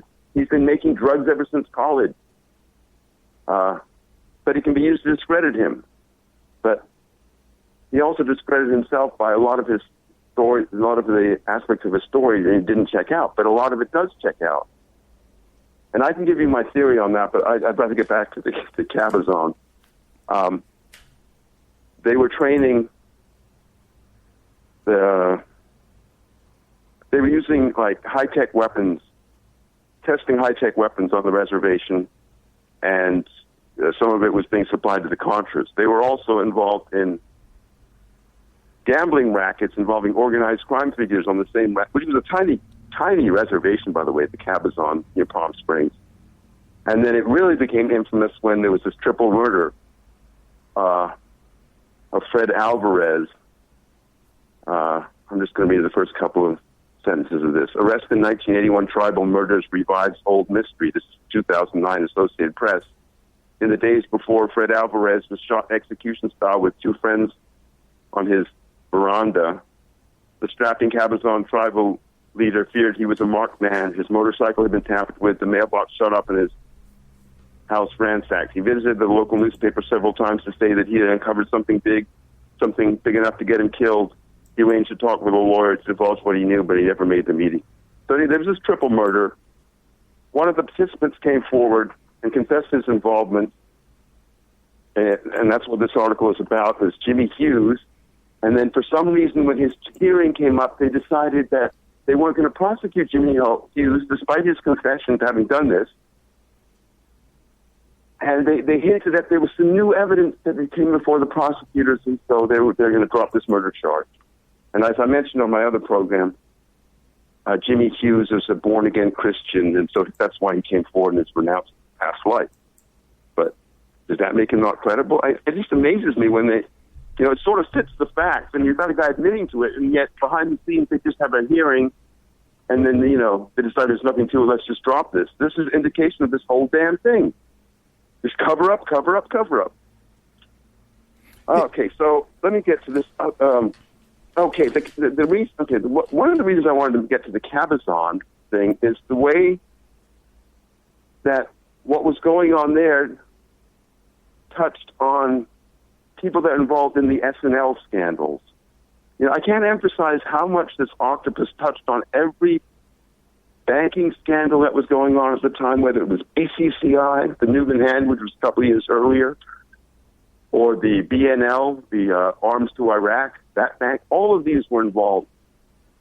And one task force, which they called, but I think it was an FBI task force called the BCCI BNL task force, was investigating Danny Casolero's death and deciding, and they posed a bunch of questions that they wanted resolved about the investigation and whether it constituted a reason to get involved under the Interstate Trafficking in Aid of Racketeering statute. Half of the FBI agents that were investigating this did not believe that Danny Casolero committed suicide, and they were urging it to be reinvestigated. But the net result is it wasn't.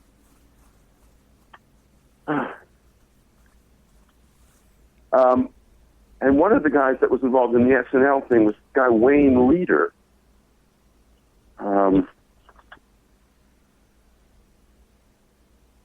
He's all over the documents. Another guy who was involved in the SNL, who's linked to organized crime and other, I think another Indian reservation is Kansas, is Mario Renda. His name is all over Casolero's note. And a couple of really good books I'll recommend at this point. But one about the SNL scandals and the organized crime connections and some CIA connections was by Stephen Pizzo and Mary Fricker, and I forget the name of that one, but another book that came out around the same time is an amazing book by an ex-reporter of the Houston Post named Pete Bruton. That book was called The Mafia, the CIA, and George Bush.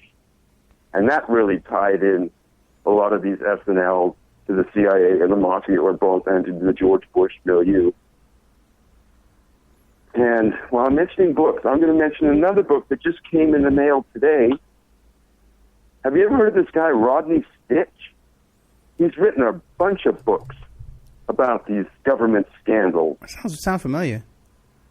This book is called Defrauding America, but he's got at least 10 books. This is like the third edition, and it's like 700 pages filled with all these whistleblowers. Defrauding America, Encyclopedia of Secret Operations by the CIA, DEA, and other covert agencies. Now, it's got a lot in here about Inslaw and Reconnosciuto, but it's a lot more than that. It's about the Barry Steele and the Mina and the October Surprise. Another thing, I'm glad I saw that. October Surprise is intimately involved in this octopus cover-up involving the Justice Department.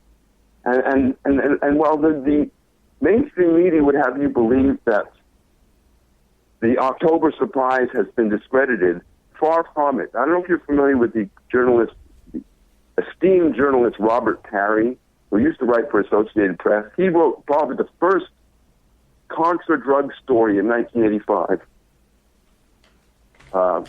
which is like 10 years before Gary Webb.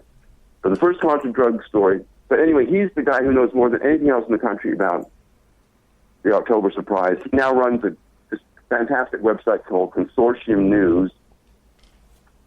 And, he's got this chapter and verse on that website that's basically showing that the October surprise conspiracy scenario, that the hostages were held until Reagan entered office, a deal had been made with Bush and Casey in Paris, that this is all but proven at this point.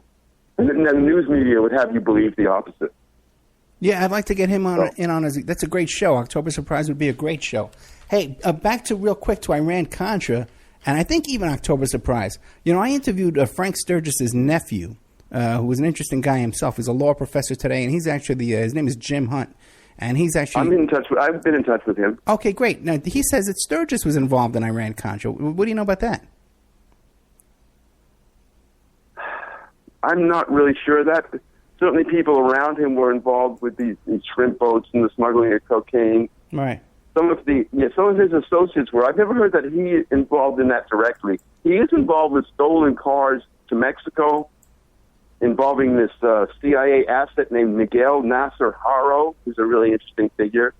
So I know about that connection, but the Iran-Contra specifically, if there's a Sturgis connection, it eludes me, but certainly his pals were mixed up in it. Okay, very interesting. And when you talk to Jim Hunt, by the way, does he think that Sturgis is the tramp? Because I just heard Weberman. You uploaded the Weberman program. Yeah. I hadn't heard it before. I guess it was in the pay section. Now it's in the free section. Yeah, the one where he discovered the KKK connection. Yeah, that was in the pay section. I got another interview with him in the pay section. I'll send it to you. I'll give you a membership. You just sign. You get it for free. But the thing is, I did a great. He's after all, yes, he broke the story about the tramps, but he still insists that they're hunting Sturgis, and I don't think it's true. And even Hunt's son doesn't. He says that his father was not the old man tramp. So what does Weberman say to that? Listen, the guy's done he's done a great body of work in his career. He just testified down in the parliament. I can't believe those nodules he did are amazing. They're amazing, the amount of information in there. Yeah. But he's got his flaws and blind spots. Hey, of course he does. He's like he's an ultra Zionist. I know. He's like rabid. Wait, you know what he says? You know how many LaRouche connections there are to all these people? LaRouche is the one who introduced Steinberg to Casellero. Oh, really? Yeah. Wait, get this. Back to Weberman for 1 second. Back to Weberman for 1 second. Because there's another interview where he cursed too much. He was making French fries during the interview, But if I can get him, I get him. And at the end, I said, is there anything you regret in your life? And he goes, yes, the civil rights movement. And I says, whoa, why? And he goes, because of Obama. Obama's an anti-Semite. It's like everything, but he was with the JDO. He was like one of the leaders in the Jewish. He doesn't like Black Lives Matter, does he? No, of course not. Yeah. I take a nuanced view of Black Lives Matter. I don't know if I want to get into that now, but anyway. Yeah, I certainly don't have this view, but I'm not sure I have your view of it as being totally benign. I'm going to give you an access tonight. Just send me an email. Okay. Now, with the Casellaro and Prompts, how much are the Bushes involved in that? It's more Reagan, but it's the Bush people also. But it's mainly this malfeasance that was going on in the Justice Department when Reagan was president, and this involves Meese, Jensen, Earl Bryan, whose name I haven't mentioned, but he's a key figure in all this and profiting off of this thing and making trips overseas. There's no question that he's involved in this. I mean, the other people, Biden is a guy I want to get into. But let me just get into this other thing real quick. Go ahead. This is apparently in the documents regarding the Justice Department. There is, and there's no question about this, there's a highly classified list of commercial companies acting as cutout for the Justice Department for their covert intelligence agency, the OSI. Why does the Justice Department need commercial cutouts? And if they do have them, it seems like they should have used them rather than this method that they used that left this piece of paper that then got sent to the Hamiltons, the smoking gun that I read earlier. It seems they should have used one of those cutout companies instead of going this route. But I don't know. What do I know? That's a very interesting question. Hey, back again, too. Now, you mentioned before that they had exotic weapons. The Contras were being trained in exotic weapons. What kind of weapons?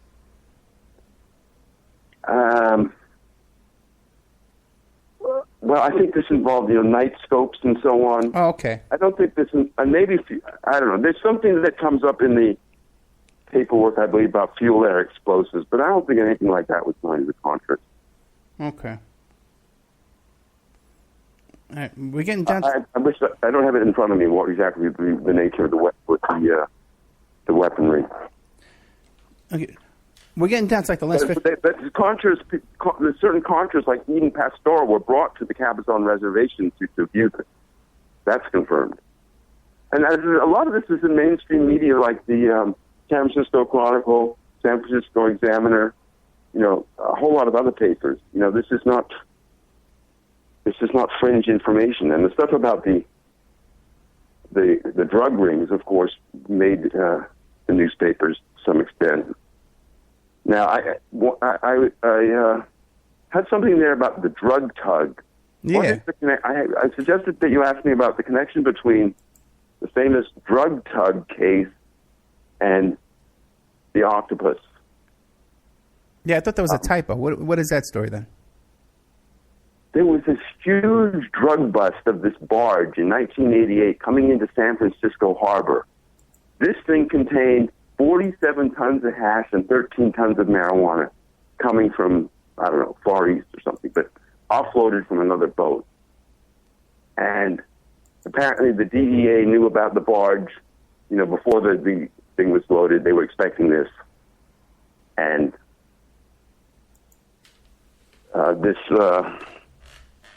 the captain was and his relatives were the ones who were, skippering the boat, and they were the ones who were arrested. All the charges against the family were dropped, despite indications that some of the family had been involved in drugs. And Calvin Robinson took the entire rap. Now, Calvin Robinson was in prison with, the Falcon and the Snowman guy? Yeah, I had one of them on my show. I had the guy that wrote the book, Vince Font. This guy was in prison with him. So this is where the espionage aspect mingles with the drug thing again. Which one, the Falcon or the Snowman? Which one? The same lawyer. Oh, really? Which one, the Falcon or the Snowman? I don't know. Oh, it's important. Well, I don't know. Because do you know their names?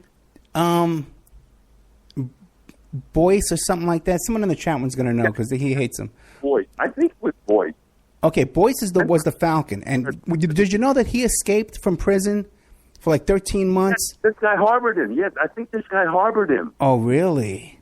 Who's the guy you're talking about again? This, and I think this guy, Calvin Robinson's the name of the skipper of the boat. Right. But this is the part where he ties into Inslaw. And I know he probably did this as gray mail after he got arrested, so there may not be much to it. But one of the guys that was implicated by Reconnor Shooter, one of the Justice Department officials that was involved as being definitely one of the guys who instructed him to illegally convert the software, was this guy Peter Weidenich. And Peter Weidenich insisted he didn't know Reconnosciuto. But Calvin Robinson claimed that he personally drove Weidenich to the Cabazon Reservation. So it's not corroborated. And I guess Calvin Robinson has a reason to lie. He's mixed up with this lawyer who's involved with this espionage thing. And, what perfect thing to try to blackmail the government with this thing. Because the government does have a lot to hide in this case, obviously. Now, why do you think that the guy, the Falcon, was hiding out with this guy Robinson?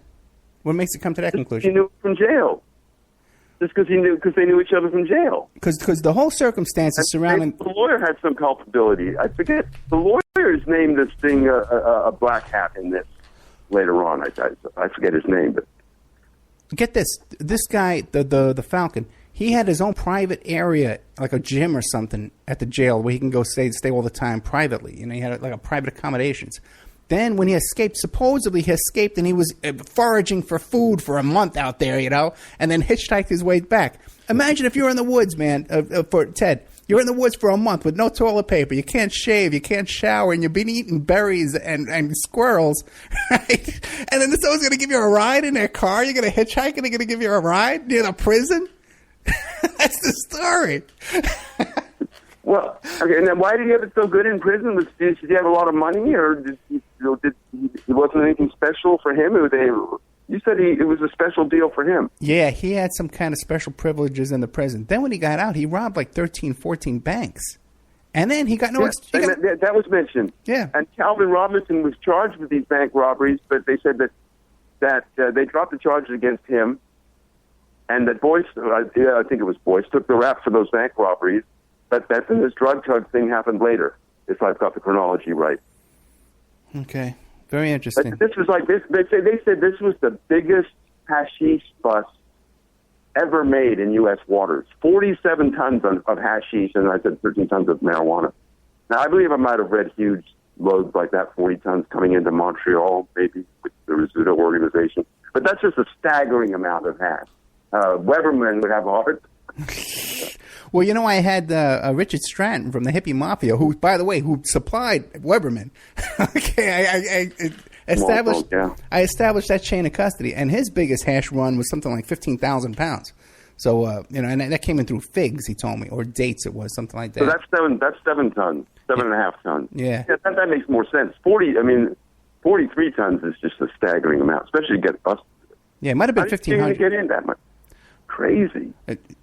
When you get that big, you know, that's an operation. That's not the individuals doing that kind of stuff. But let me.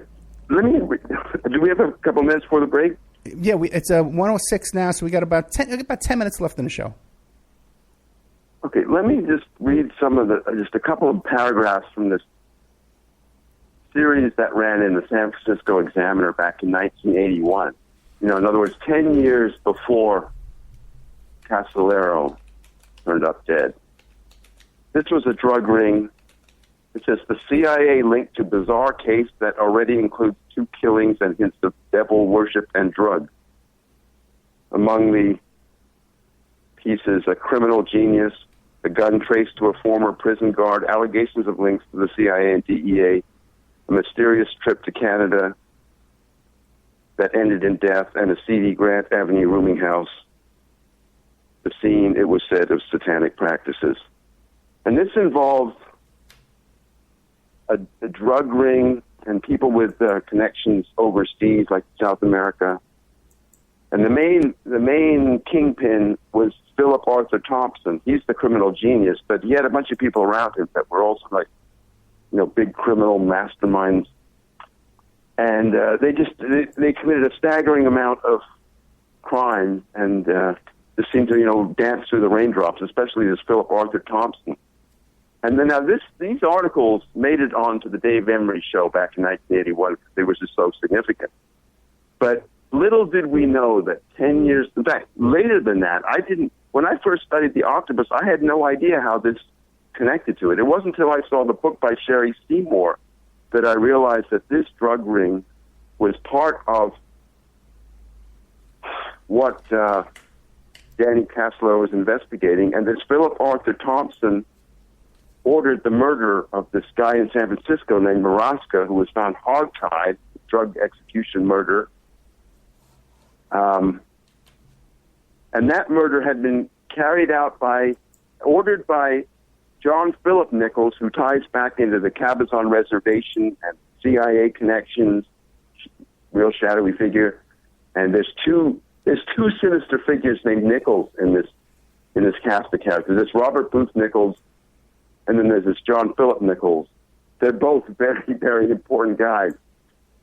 So John Philip Nichols ordered this Maraska murder using Philip Arthur Thompson. And this was a friend of Riconosciuto's, and was one of Riconosciuto's drug partners, I think. And that's why Riconosciuto told Casolaro to investigate that homicide, in addition to many others.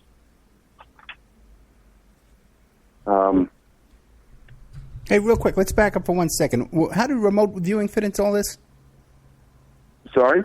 Remote viewing. You mentioned before that remote viewing fits into all this. Yeah. Okay, one of the guys who I think was a whistleblower or gave information or may have corroborated information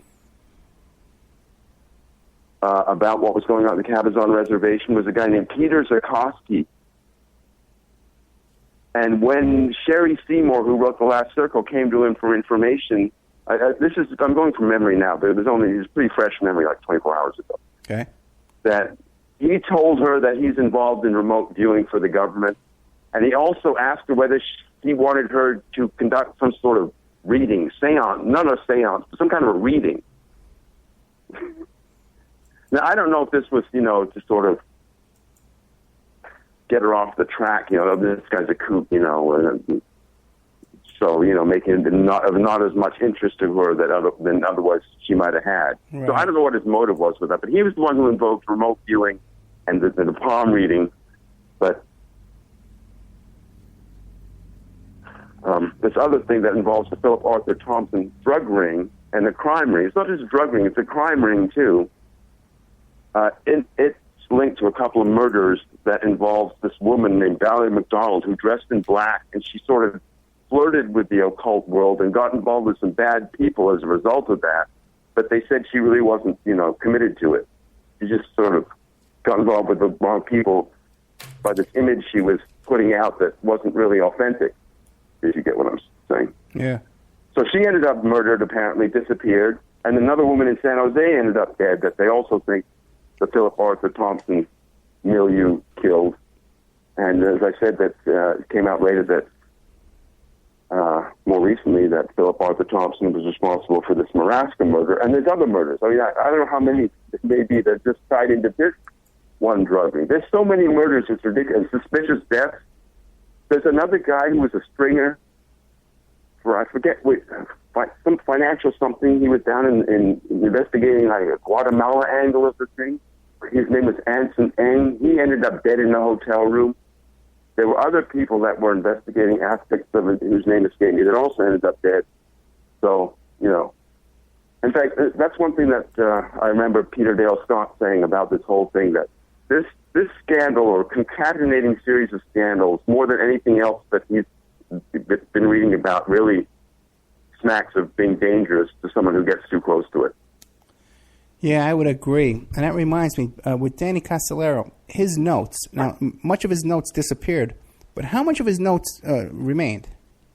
Well, that's the good question. I think he probably just used what he needed for those interviews that he was conducting, and maybe he had duplicates of stuff, but I'm really getting the impression that he had a lot of stuff left at his house and with friends. So much of his material and his manuscript itself did eventually get released. So I don't know what they got from that hotel room, but it may have been a critical part of the story, but it wasn't all of it by any means. And then they had that note in his shoe, which they didn't find, which the killers, if he was killed, didn't find, and I forget what that note said. Now, who was in control of it? They say some of his notes were saved. Who was in charge of it? Someone you can trust, or someone that might have been inserted? Well, that's a difficult question, too, because I think I mentioned in the other broadcast how I just had a rudimentary look at some of the documents that were submitted by some so-called friends of Castellero that indicated that he was a bit of a jokester, or must be a real jokester in this case, or very despondent, or had a myriad of reasons to want to kill himself, and maybe to make it look like it was a possible murder for some sort of, psychological tweaking that was going on, what he was going to leave for the conspiracy freaks like me, I don't know. And that he did kill himself. But I don't believe that. I think this thing is just I just can't see why he would do that. But the contents of what was in the bathtub where he was discovered are just bizarre. Like a half-full wine bottle, but there's no blood in his system. There's a beer can, but there's no a six-pack of beer with one beer drunk, but there's no beer in his system. There's all these things, incongruous things about the murder scene.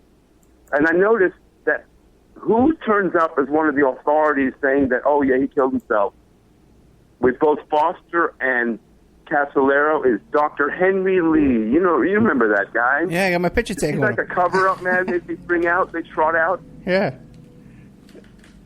I met Henry Lee. I got my picture taken with him. Oh, we're out of time. Oh, man. Ted Rubenstein, we got to have you back, brother. All right. Hit me up during the week. I will.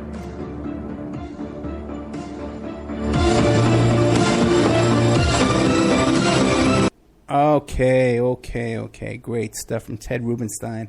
I love that guy. I really do. I love him. I'm thinking maybe we should give him a show. Maybe I could talk to him, and if he could prepare his notes, because he writes stuff, and if he could do prepared notes, give him a nice live show on awakeradio.us.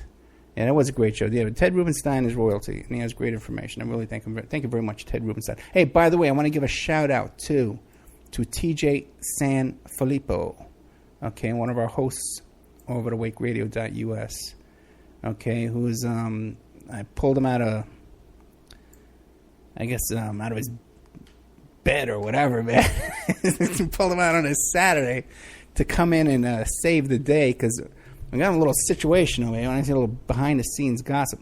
If you're on awakeradio.us right now, which is where the Ramsey show's about to play in a couple of seconds, we have William Ramsey coming up with an interview, and then we have Nick Drago coming up after that with a show about Kurt Cobain murder.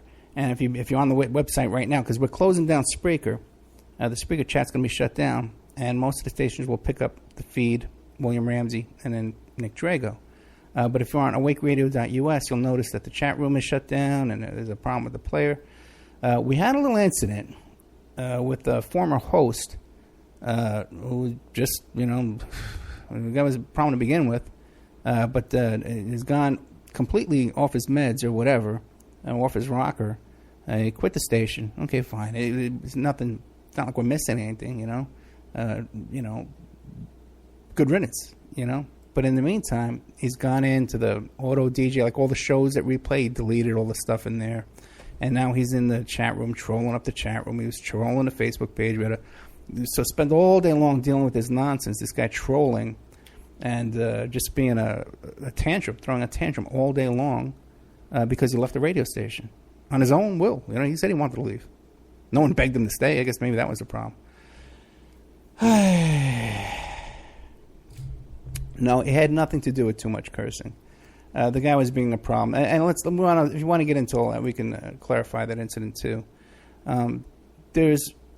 My show is replayed right now on about 7 stations, okay, live. And most of the hosts are played on 3 or 4 stations live, okay. The next show after me, William Ramsey, he'll be on all my stations, and then Nick Drago, he'll be on all my stations. Any show that's after me, they're on all my stations. But otherwise, we have most of the shows are played on many stations. There's one station who has a strict rule about cursing. And there was one show where there was a guest.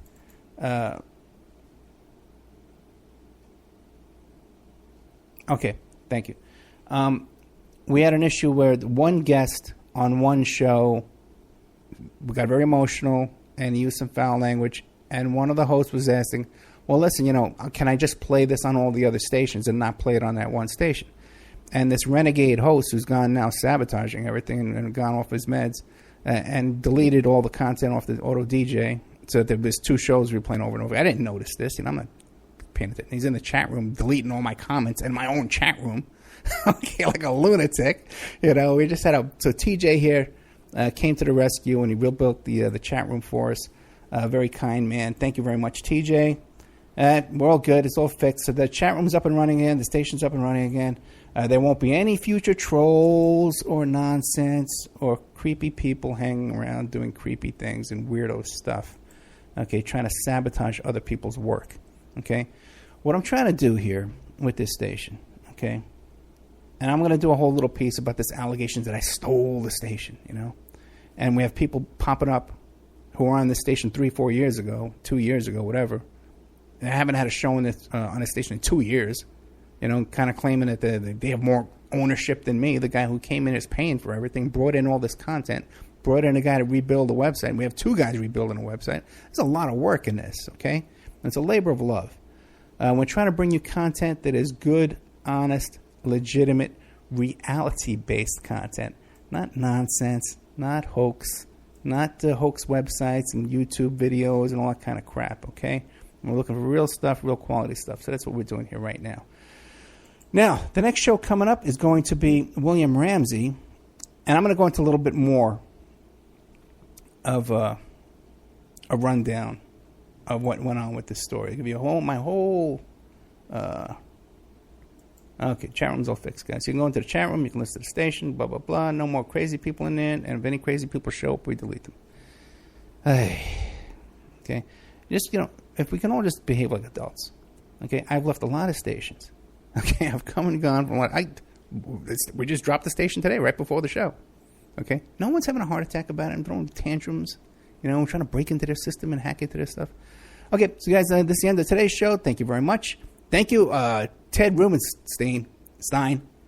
Great stuff, my friend. And we'll be right back after these messages. If you're on Spreaker, reboot, go to awakeradio.us, and maybe I'll tell the story over there. If you're on all our other stations, stay tuned.